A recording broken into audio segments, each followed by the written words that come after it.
Good afternoon, my Real News Midday TV family. Welcome back to the channel for another news update. And in the news this afternoon, police ramp up efforts to ensure safety on roads and in other public spaces.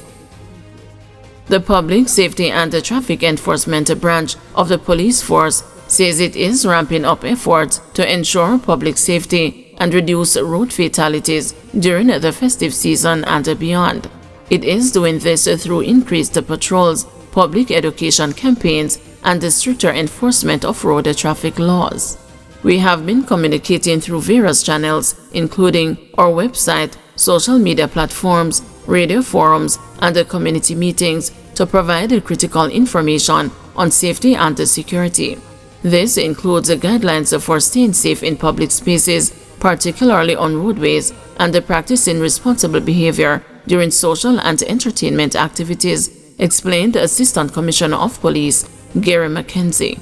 McKenzie commended the progress made so far in reducing road fatalities and serious crimes.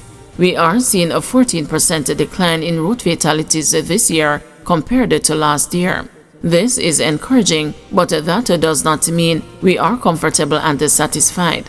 We are working even more feverishly and intensively to continue these positive trends, he noted. He was commenting on the donation of breathalyzers by Red Stripes charity, the D&G Foundation, recently. He said the breathalyzers have been deployed island-wide and are already proving effective in identifying drivers with alcohol levels above the legal limit. These instruments are aiding us in monitoring the use of alcohol when persons are driving, and we have been able to test over 8,000 persons so far, ensuring safer roadways for all, McKenzie stated. However, McKenzie urged the citizens to take a responsible approach to drinking, even within allowable limits. We encourage groups to have a designated driver or someone responsible for monitoring behaviors. We want everyone to enjoy themselves, but it must be done responsibly, he advised. CAC encourages consumers to prioritize food safety. As Jamaicans prepare for a festive feast this Christmas, the Consumer Affairs Commission is urging consumers to prioritize food safety to ensure a healthy and enjoyable holiday period. Director of Communications at the CAC, Latoya Halstead, told the news that individuals must adhere to proper food handling practices, such as cleaning and properly cooking foods to prevent foodborne illnesses. We also encourage consumers to separate the foods. You should not have the beef, seafood, and the chicken all together.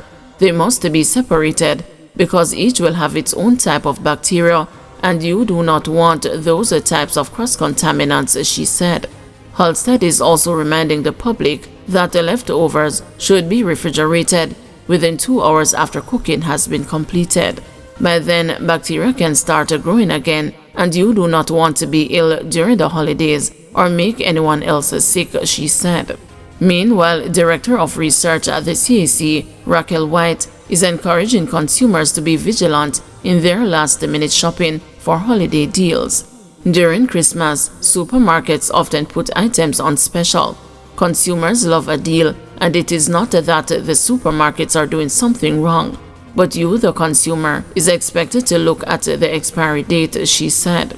She also cautioned against purchasing bundled items nearing their expiration date unless the consumers have immediate use for them.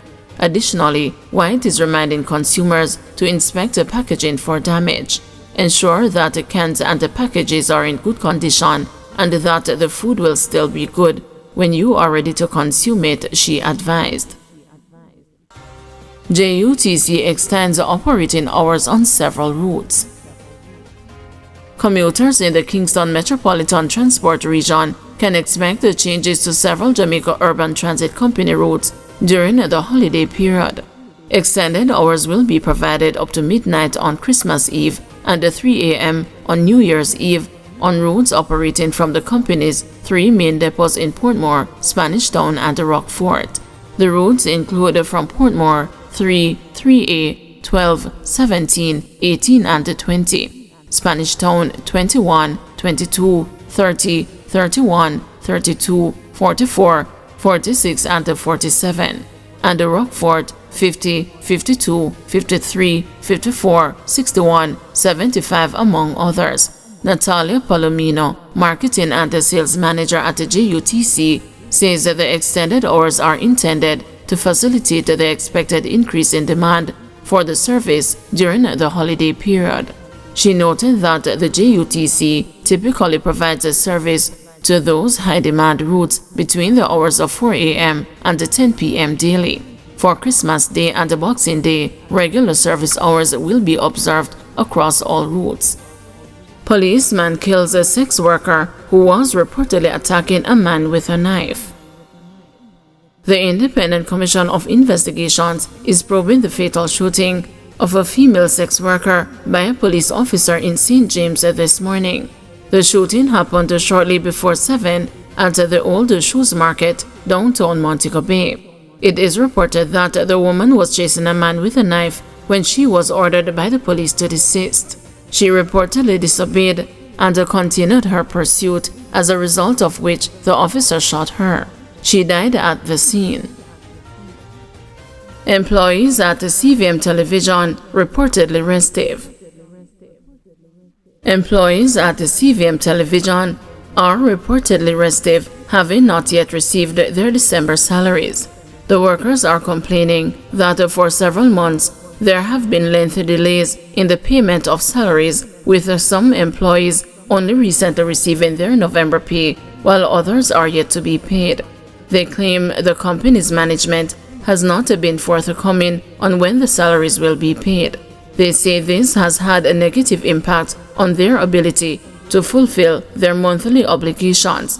Olive McIntosh, CVM's chief executive officer, declined to comment when he was contacted by the news. Police warn against the gun salutes at Christmas. The Jamaica Constabulary Force has issued a stern warning against the reckless and illegal practice of celebratory gunfire during the Christmas season. The JCF says bullets fired upwards can travel greater distances and fall with a lethal force, potentially wounding or even killing innocent bystanders. It says that violators will be arrested.